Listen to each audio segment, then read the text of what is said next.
As we reported, Hostess, manufacturer of the iconic Twinkie, went bankrupt after it was unable to resolve a labor dispute with its unionized workers. Now, that union, the Bakers Union, is fighting to make sure its voice is heard in the bankruptcy proceedings as well. It wants to ensure that its members get what they're owed in pension payments and other promised benefits. So, the union has asked the judge overseeing the bankruptcy to appoint a member of the union to the group of trustees that are managing the winding down of the company. As it stands now, no union members sit on the company's board. And in fact, take a look at this. Look at that. Kind of looks like the new chairman of the GOP House committees, doesn't it? The Hostess board is entirely white, male business executives. No women, no minorities, none of the actual workers who, by the way, had been calling on management to invest in updating and diversifying the product line and modernizing the plants and the trucks. So, should unions be allowed, even required, to have a seat at the table? Joining me now is Larry Cohen, president of the Communication Workers of America. He's joining us from Washington, D.C. tonight. Larry, thanks so much for joining me inside the War Room again. Yeah, my pleasure. Okay, so the Hostess board is our point of entry for this conversation because it is made up of entirely white male business executives. But if you look at companies, for example, in European countries like France and Norway, you see many more females and more workers on company boards. So what, Larry, you organize all over the world, what do they do differently? And how does that impact labor disputes?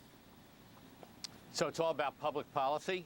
Since post-World War II in Europe, part of the focus has been on, number one, sectoral bargaining. So it isn't a disadvantage to any company that there's collective bargaining because they bargain in the sector. Secondly, as you said, a voice on the job at all levels, including elected worker representatives. When I say worker, up through middle management on the boards of these companies. The difference is night and day.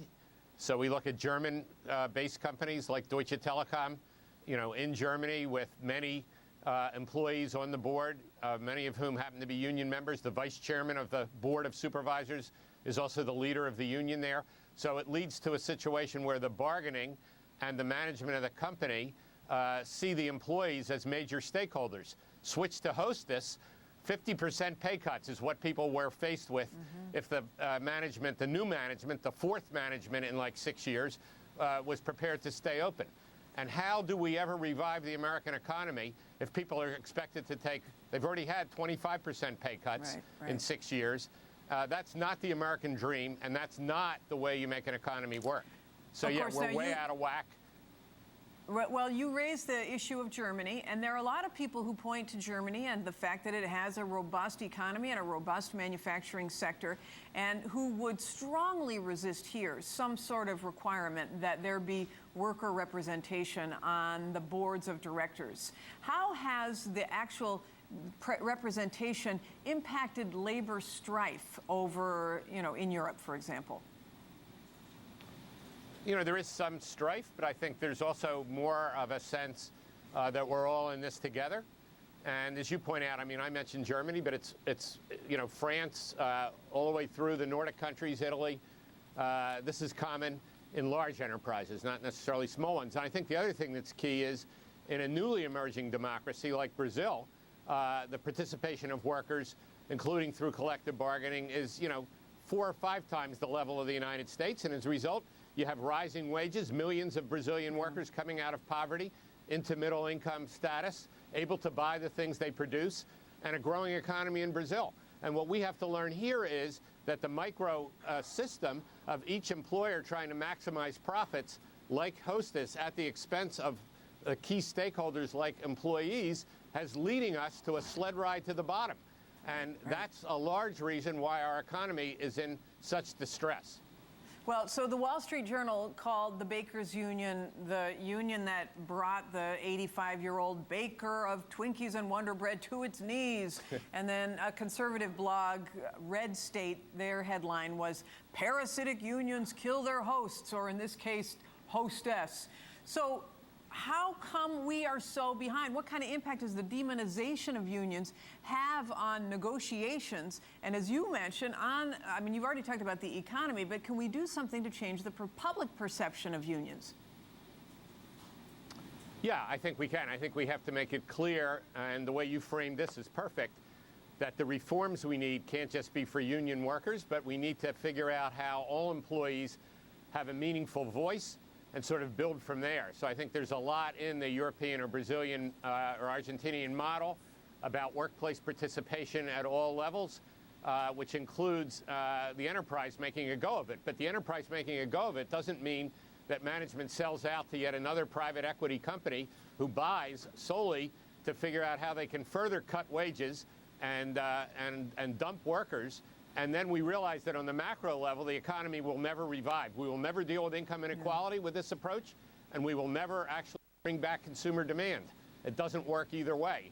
That's what we have to come to grips with here. Right, right. I mean, we exacerbate income inequality, obviously, unless we do something. But, you know, we've been talking on the show about sort of the old model and the new model. A lot of the workers were challenging Hostess to be able to modernize, to innovate, to diversify their products, et cetera.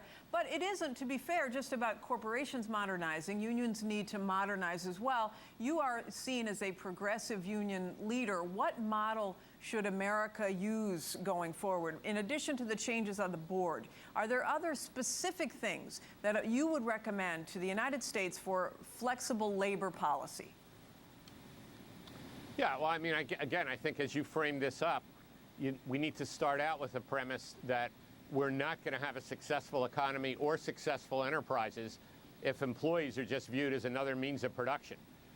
They've got to participate at every level, and you can't participate at every level and then have wage cuts, pensions destroyed, and health care gutted. So it's about how do you mix a sense of participation and a sense of collective well-being of all stakeholders, not just the owners. How do you strike that balance between investment in the business and a payoff for the owners? I think that's a big challenge for us in a country where right now almost no private sector workers have collective bargaining or participation in any form. So now we have to sort of pick ourselves up and say, what are we going to do about this? We are actually the ones out of whack in terms of global democracies. And we're going to need to figure out, you know, how to say to American employees, it's not just about getting more education. Too many people believe that will solve this. It's also about getting a voice, restoring democracy, the money in politics, all kinds of issues that are about what stake do we each have in this country. It can't just be about the 1%. All right. Well, that sounds like some values-based bargaining to me. That's Larry Cohen, president of the Communication Workers of America. So grateful to you for coming inside the war room. Always a pleasure. Great work. All right. Thanks.